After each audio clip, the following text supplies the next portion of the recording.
Hello, ladies and gentlemen. Quentin here. How are you all doing today? And today we're going to talk about American politics. To be honest, I'm not a political person. I have never really been. But growing up in the island of Curacao, we are no strangers to political corruption.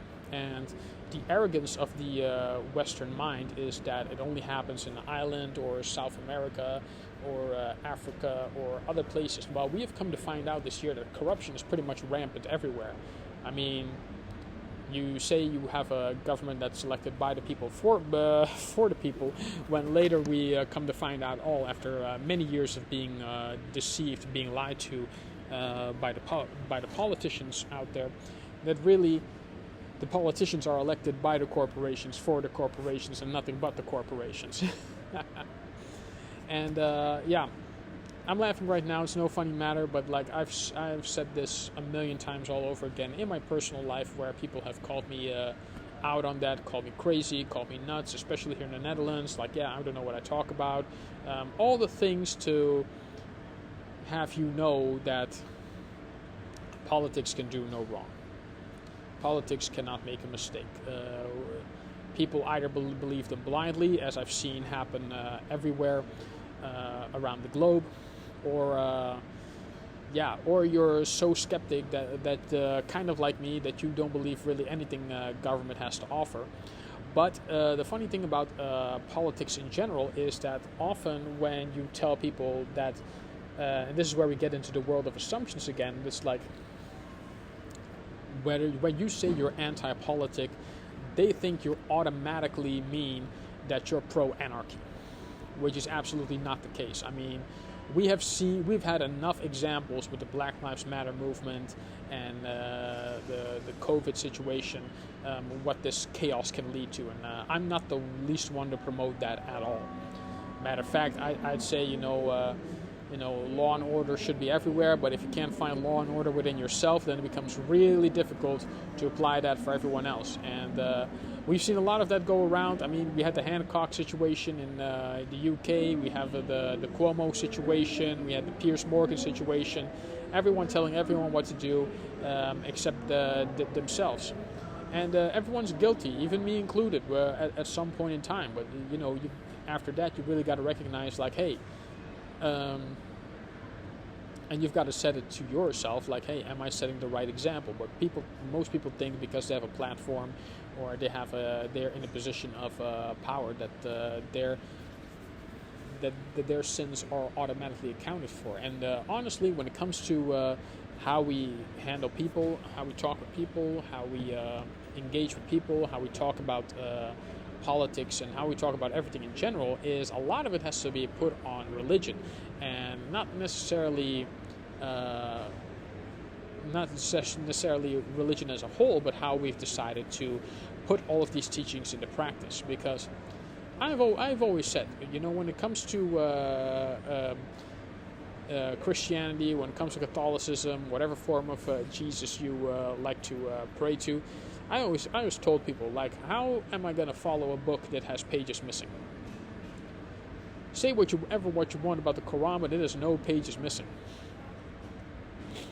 And even if you say, well, I'm an atheist, it's like, well, you're following rules that are written, as Alan Watts said, they are written on the basis of Christian religion, Catholicism. They're based on those rules. So even if you say you're an agnostic or you're this or you're that, you're following those inherent rules. But there are a lot of pages missing in that book. And just as like we've seen in American politics today, there's just a lot of pages missing when it comes to discussing politics in a open and even private matters. I mean, politics is just like religion. It's not often how good you are at lying to someone else. It's also more as how good can you lie to yourself. Because every lie, I've always said, every lie, and this is coming from someone who used to be a pathological liar at the time, that whatever lie you tell someone else is basically a lie you tell yourself. And so I've And trust me, after me myself being lied to for many years of my life, I can honestly tell you I dislike dishonesty. And more often than not, it's someone's way of doing. It's not even with what they're saying that disgusts me sometimes. It's really just their way of going about it, their body language, the way they assert themselves. You can really pretty much tell when someone is being honest, when someone is being their true, authentic self, versus them just trying to put on a show for you or for themselves. And American politics is exactly like that nowadays. It's really become about how good of a show can I put on for my colleagues, how good of a show can I put on for my boss, how much can I put on for the rest of the world. And yeah, we've seen it a lot with social media that a lot of that has fallen flat on its face. And this happens to everyone, unfortunately. But such is the way of life. And yeah, when it comes to American politics and when it comes to politics in general, I tell you, I've never liked government. Like I said, especially growing up from a small island where corruption was pretty much rampant. But instead of doing anything about it, we as a species, we sit here and we joke about it and we act like we shrug it off. And really, if you want to bring about the change, I mean, look in America, they're protesting the police and they want to defund the police, which is all good and great, but they're just foot soldiers of the ones that are making the legislations, the ones that are making these congressional decisions, which is pretty much everyone in Congress, everyone in the White House. And I've already put on my page a solution for that. Like, if you want America to live, if you want politics, democracy to live, then the term career politicians, not the politicians themselves, but because I'm not promoting that type of violence out there, but the term career politicians has to die. It's impossible for someone to come up with new innovative ideas when the same person 30 years ago is still sitting in the same position. You need fresh new minds, you need fresh new blood out there, in the White House, pumping the veins full of new ideas. They can actually help propel the future forward. Because right now, all we're doing is we're holding ourselves back, thinking we're making progress. Well, actually, it's been more proven that further and further you are descending into ultimate chaos. And I'm sorry right now, but I'm being distracted by a quite beautiful women out there. Yeah, so, yeah. Hey, life's full of beauty. I mean, what's the point if you can't enjoy it, right? But hey, back on topic. So, I've already said that. Like, every person in Congress, doesn't matter if you're the VP, doesn't matter if you're the president, doesn't matter if you're doing a desk job at the moment. Really, just 4 years should be the max if they do a good job. Maybe another extra 4 years. After that, just be out. You've done your public service, you've done your public duty. You've done whatever you needed to do, and well, yeah, time to get out. And especially when we're talking about the troops, getting the troops out of Afghanistan, out of the Middle Eastern lands. Actually, pretty much take them out of everywhere and bring them back home, because there's a lot that needs to do in the States rather than doing it overseas. And I've always said it, like, it's colonialism. It's 15th century colonialism disguised as democracy, which is basically it. And you can pretty much tell that when you really listen to what they're saying and how they're saying over the news. I mean, when Trump attacked the Capitol, it wasn't about a successful transfer of leadership, it was about a successful transfer of power. Now, that should already tell you what America is really all about. That should tell you what the United States really is all about. It's never been about leadership. It's never been about guiding people the right way. It's about power and how much of it I can achieve and whatever I can do to have that be achieved. No matter who I have to kill, no matter how many people I have to fuck over, no matter how many lives I have to destroy. This is pretty much what the American system has always been about. And in order for that to change, the only way that's going to change is from within. And having the term career politicians come to an end is definitely one of the, I wouldn't say it will be the solution, but it will be the primary solution to a lot of the problems that the United States is currently facing. Among many other social injustices, many other social inquiries that have to be looked upon, but that's something for another page, another channel altogether. So, but for now, I really hope this brings to light some of the situations that have been transpiring currently. Once you understand yourself, once you understand your patterns and where they come from, it becomes absolutely very easy to identify the problem and come up with certain solutions for said problems. And it doesn't have to be difficult. It doesn't have to take us 50, 60 years in order to get it done. And once you're really outside the system, which I've always promoted, it becomes really easy to bring about the solutions and implement them in the best way possible, and in order to make the change that is necessary to help not just this country, the United States, but also help the entire world move forward. Because we cannot continue to live the way we have lived. I mean, that is something that in the 5D realm and in the 3D realm, Corona has brought to the forefront. The major shift is happening whereby we really have to change our ways, and it cannot just be up to one set of people or one group of people to make that happen. You got to understand, a good idea can come from everywhere. I mean, if you were to help the American Indian, right? What would be greater than an American Indian scientist or an American Indian engineer who really has its culture, has its nature, has its history, and be able to use that creative thinking, working outside the system to really bring positive changes within the system. Because that's the whole principle of out-of-the-box ideas. I mean, the system, the democratic system as a whole, is a very rigid box that has become too tiny for the world to be living in this ever-expanding, ever-changing globe that we live in. So if you want to make those changes happen, this would be strongly suggested that we give people the freedoms back to live the lives the way they want to do it, because that way they're more productive, they're more likely to be of use in the societies that they're surrounded by and having as much freedom to create their own infrastructure as long as it's in harmony with Mother Nature and with the universal process of growing ever so more into the right direction, and not having this positive direction, no matter where it comes from, be delayed simply because we don't like the other person. I mean, a lot of people that are claiming to be so innovative, claiming to be also inclusive, they pretty much want to claim they're globe thinkers while actually they're island trotters. They really don't think or look ahead beyond their own nose.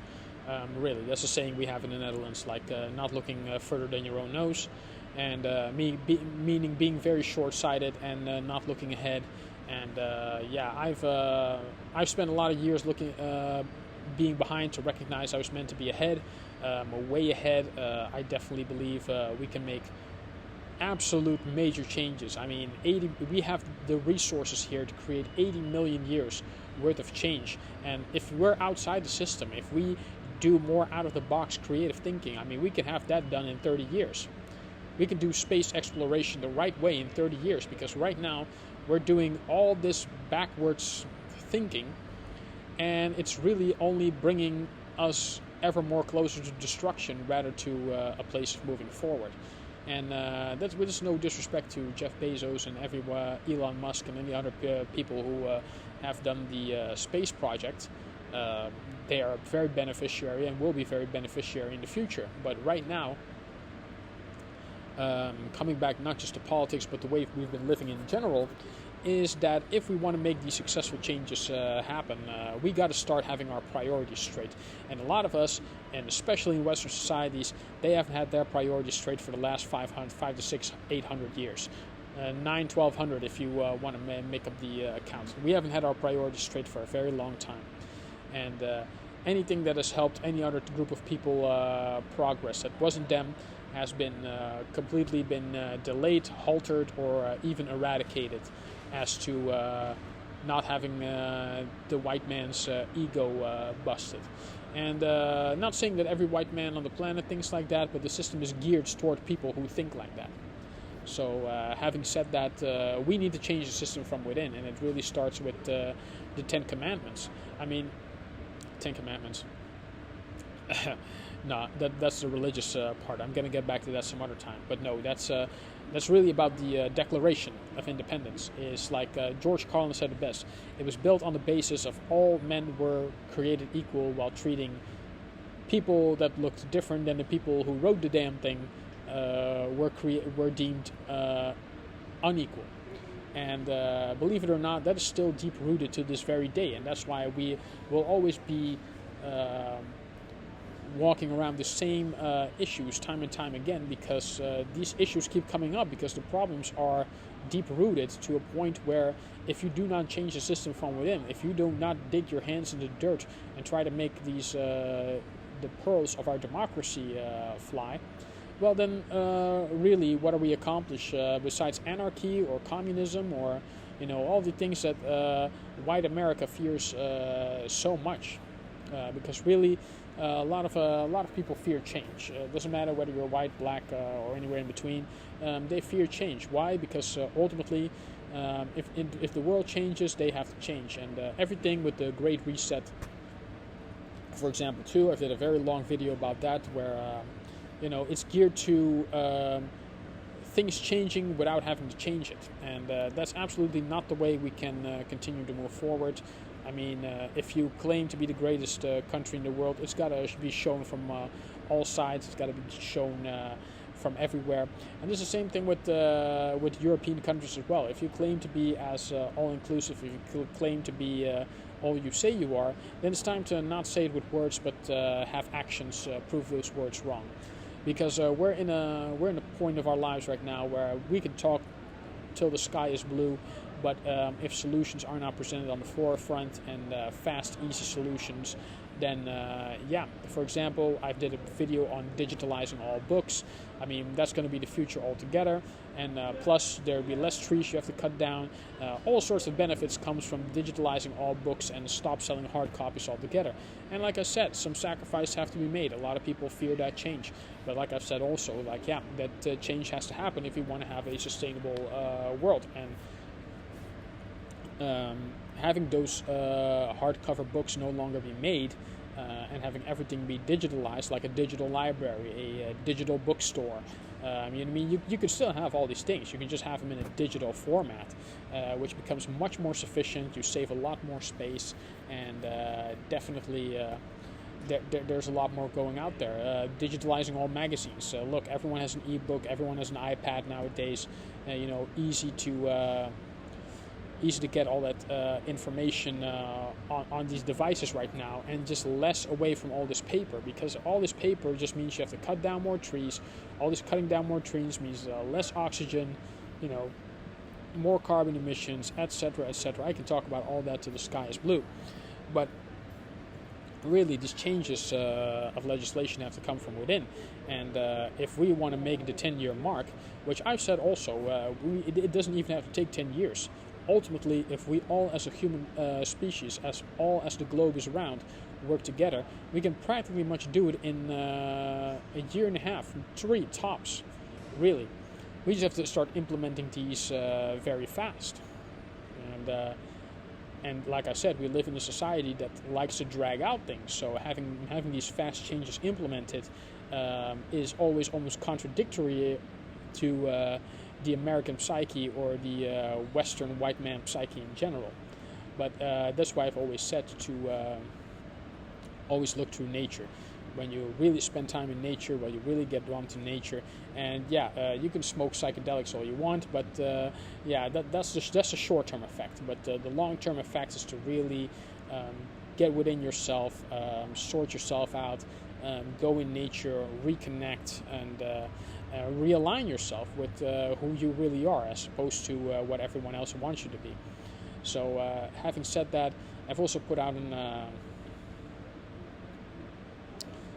an idea of how to solve the homeless problem. There's a lot of homeless people in the city right now. Politicians really much don't know what to do about it.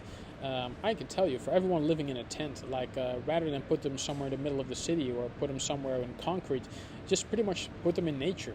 I mean, if they have any afflictions, if they have any psychological or drug addictions or anything about that, pretty much being in nature itself will pretty much cleanse all of that right out of your system, believe it or not. Now, I'm not saying you should have a forest filled with homeless people everywhere around it. No, you have to put them in a controlled spatial area where they can live off the grid, not become too much part of the city center, and you still have enough room available to change your infrastructure within the city. Because ultimately, it's really about creating an infrastructure where everyone who wants to live the way they want to live can live that life, regardless of whether they choose to be directly within Western society or whether they choose to live off the grid or somewhere in the middle. It should all be made possible. Furthermore, in American politics, one of that I've discussed with my friends who are living in the States. One lives in Atlanta, the other one in Colorado, the other one lives in Massachusetts, Boston, Texas. And all said, yeah, there are different, some of the laws, they are the same laws, but they are applied so differently everywhere over in the States. I mean, that really adds a lot to the confusion. And we've seen it with the COVID restrictions, with the COVID rules, how really confusing those rules can be state to state and from city to city. And really that is a major change that should be applied as well. Is that if you're going to have a law for one state, you should pretty much have a way for them to be applied to all states. Because if you truly are the United States of America, you should have the same laws in every city, so that people who are traveling or who are going from place to place, whether it be for work, whether it be for family, business, pleasure, whatever, it should just be made available so that, hey, no matter where you are, you know what the rules are, and you know how to follow the rules, and that's it. Make things more simpler, not more difficult, I'd always say. Now, having said that, I've taken up a lot of your time. I see here almost 22 long minutes. So hopefully this has helped in some way, shape, or form. Hopefully get the idea out there. Whether it's implemented or not, that's really up to them. But, you know, at least I did my part. I put a solution to the forefront. And some people might not find it detailed enough. Some people might find it too detailed enough. But it's really up to them for them to solve this problem. No, sorry, two more beautiful girls just walked by. Yeah, sorry, can't help it. I'm a guy, I'm heterosexual. I have to stare. You know, not stare in a creepy kind of way, but hey, I have to glance. But having said that, again, hope this helped. And ladies and gentlemen, you all have a great day. I was going to say weekend, but I see it's Wednesday. So have a great Wednesday, everyone, wherever you are in the world. And travel safe, be safe, and be good to yourself, because a lot of people are not good to you nowadays. So if you can't be good to yourself, who else will be good to you? So having said that, I wish you all a very good day, very good rest of the week, and have a great weekend. And as always, have a good day, and as always, namaste.